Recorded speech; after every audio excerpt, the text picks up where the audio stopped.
Good day, good morning, Sabona, guten Tag. Hello, everybody, and welcome to the HODLNOTS weekly warm-up. I'm John, And I'm Vicky. and it's currently 11 o'clock at night in Hawaii. Let's get into some of the crypto headlines over the last couple of days. Yes. And if you were with us a couple of weeks ago when we first started this, we talked about Ripple. And Ripple is in the news again because Ripple's fight is nearly over. Yay. So Ripple just announced that it will drop its cross appeal against the SEC, signaling the end of this one year long. So they've been going for more than a year, but in this particular instance, they've been going a year on this phase of the lawsuit, and they're going to drop it. So CEO Brad Garlinghouse has declared we're closing this chapter once and for all and focusing on what's most important, building the internet of value. And for those who do not know what the internet of value is, that's what they call XRP. Absolutely. So some good news there. A little bit of a long relationship between the SEC and Ripple. And moving on to a different kind of relationship with not a so happy ending. A unsuspecting elderly widow has lost $281,000 in a romance scam. You remember those emails you used to get from the Nigerian princes? Here we go. In a particularly distressing case, a woman in her 70s has lost over $281,000 after falling prey to romance and investment scams and repeated deposit cash deposits into crypto ATMs under false promises. This happened to be in, looks like Australia, because in response, AUSTRAC, AUSTRC, recently introduced minimal operational standards for crypto ATM providers. This includes a $5,000 limit on cash transactions, mandatory scam alerts, and improved customer verification and transaction monitoring protocols. Ladies and gents, always DYOR. Watch out for romance scams and the like. Yeah, and this next one actually makes you think that the authorities in Australia are doing the right thing, and the authorities in Israel are also doing the right thing because Israel will buy Bitcoin and Ethereum and give it to a gambling offender, which is strange. But so Israel will buy 19 Bitcoin and 83 Ethereum, collectively worth over $2.2 million. But if you think that it's a step toward adopting crypto or that the country's planning to establish some kind of alternate currency, that is not right. What they're actually doing is there's a popular Israeli footballer who is also a known gambling offender, but while he was in police custody, he had his crypto wallet lost, and that was over 2 years ago. So to make up for it, the Israeli police are actually purchasing a brand new digital wallet for him, and they're going to fund it with 19 Bitcoin and 83 Ethereum, and they're giving it back to him. So that is incredible, actually, because finders keepers usually, or lost and found. What is it? But no, not in this instance. All right. So for those who want to follow up on that story, you look out for Shy Saboni out on the socials, and let's see if this footballer, this gent, can actually make good on that. All right. Speaking about making good, are a lot of times you find those presidential promises in their races and stuff, and with the new president of South Korea. The new headline states South Korea stocks ride the crypto wave as the new president backs one, their local currency, one-based tokens. We did touch on this a couple of weeks ago. South Korean equities have surged following President Lee Jae-myung's pledge to permit cryptocurrency assets backed by the won. This has driven intense interest among retail investors and companies associated with these digital currency projects. So things are looking fairly bullish over in South Korea. Yeah, and they're doing it for a reason in South Korea because more than a quarter of South Koreans in their 20s to 50s now own digital assets, with their crypto investments making up 14% of their total financial portfolios. So the study, which is entitled 2050 Generations Virtual Asset Investment Trends, shows that interest in crypto cuts across age groups. So those in their 40s led the participation at 31%, followed by people in their 30s at 28% and in their 50s at 25%. So Korea's going great guns over there with the crypto adoption. And in fact, they have their own crypto event coming up. So they're going to have a trade show over there just for crypto. That's going to be huge. Things are definitely building up there in Mm, South Korea, and as we've seen with yeah. global adoption. And now going over to the sports side of things, we have seen a few um, s- uh, crypto-based companies and entities that are trying to get involved in the sports space, not just Web3 gaming, but actual real life IRL gaming. So Ledger has entered a multi-year agreement with the San Antonio Spurs, marking its first professional sports uniform sponsorship deal. Ledger's logo patch will appear on the team's jersey starting this week during the NBA draft. Now, we've seen a couple of international soccer teams, or at least in Europe, that have now beginning a lot of the crypto institutions and stuff on board, and now Ledger is adding a little bit of their weight to the flair of the San Antonio Spurs. So pretty exciting things to come, and soon, pretty much everywhere in the world, you'll be able to buy sports tickets to your favorite games using crypto. Maybe that'll be in one of Yeah. the future crypto headlines segments. Over to you, Vicky. Yeah, and you know who will be able to buy, well, probably the whole team actually, not just tickets, is Saylor. So this report would not be complete without Michael Saylor. And he is going to buy more Bitcoin, probably.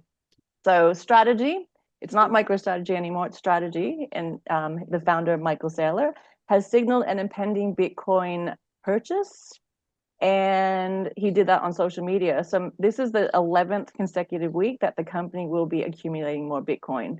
So, like I said, he'll be able to purchase not only that basketball team, but pretty much all of the basketball teams over there. Just run his own thing. Mm, Absolutely. And while we see a mm, lot of the large scale institutions, the strategies, the BlackRocks, the Meta Planets, all starting to acquire crypto, they kind of see the bigger picture. And what we're starting to see now with the next headline as well is that with the youth, and also seen in a number of countries, look at Syria as an example, where they are dissatisfied with the traditional fiat banking systems, and this may well drive the price of Bitcoin up. So some analysts are arguing that growing dissatisfaction amongst those who are 25 years old and younger with the current financial system will increase Bitcoin adoption. Younger generations disillusioned by the current financial system and calling for a socialist system financed through increased public spending will force the price of Bitcoin, which is currently, well, at the time of this, $108,531, which is now 107,667, higher in the long term. So basically, as a younger generation, the Gen Zs, Gen Ys, all of the gens are becoming more and more dissatisfied with banking systems. So one thing is here and now, instantaneously, Bitcoin and other crypto will be the way to go.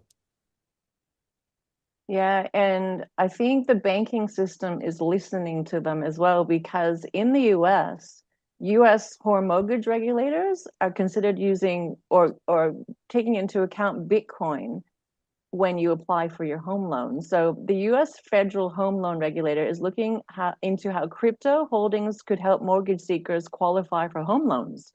The move comes amid a decline in the number of mortgage applications in recent years, and the US is still experiencing that housing crisis. So that would be amazing to apply for a loan, and you can actually add Bitcoin to your assets when you're doing so. So that's a huge step forward over there. And the new generation, I think, will be adopting that quite readily.